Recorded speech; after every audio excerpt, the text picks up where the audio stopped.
A routine inspection of a Grumman A-6E Intruder plane during the Persian Gulf War almost resulted in a fatal accident.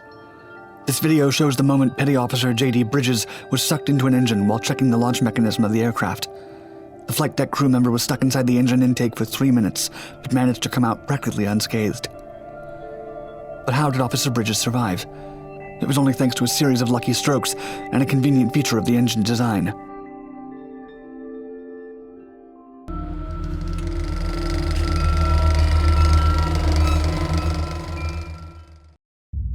The jet.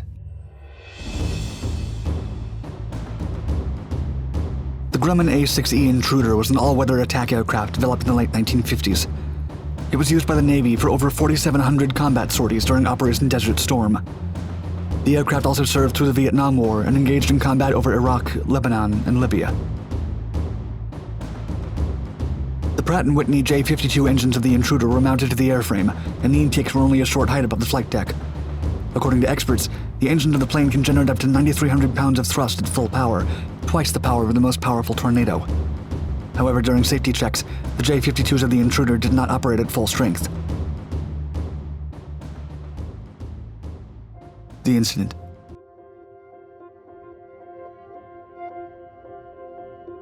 The incident took place past 3:40 on the morning of February 20th, 1991. The USS Theodore Roosevelt was one of the carriers used by the US and the coalition forces for launching airstrikes during the Persian Gulf War.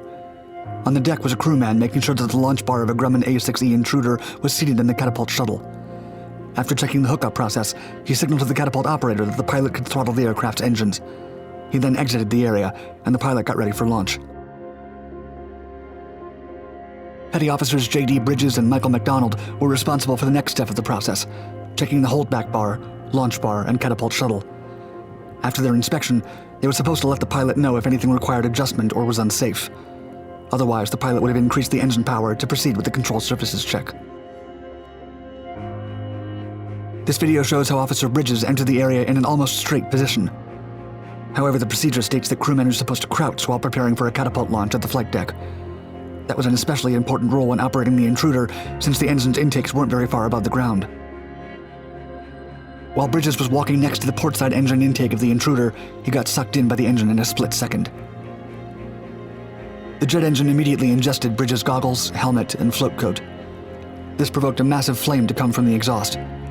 As soon as it happened, the catapult officer signaled the pilot to shut down the engines. The pilot had heard the engine rattling from the foreign object damage and was already powering down the aircraft. Stroke of luck. Officer Bridges survived the ordeal with nothing more than some minor injuries and a headache. He was lucky his helmet and float coat were sucked in first and caused enough damage to the engine. Thanks to the alert that was activated, the pilot quickly cut the throttle. By the time the officer's body reached the engine, the most dangerous parts had already been destroyed. If Bridges had reached the blades before his equipment did, he surely would have been killed. Bridges also had a second stroke of luck.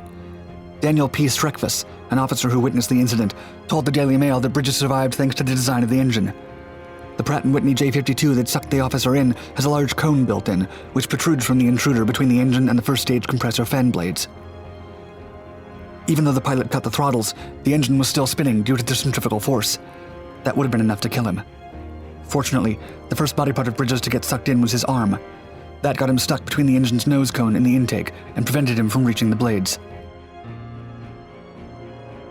It took 3 minutes for the engine to come to a full stop. Officer Bridges untangled himself from the intake and came out walking. He suffered a broken collarbone, a blown eardrum, and cuts caused by shrapnel. After the incident, he was reassigned. Even though Bridges survived, the Navy still uses this video to teach a lesson to flight deck crew members on what not to do while on deck.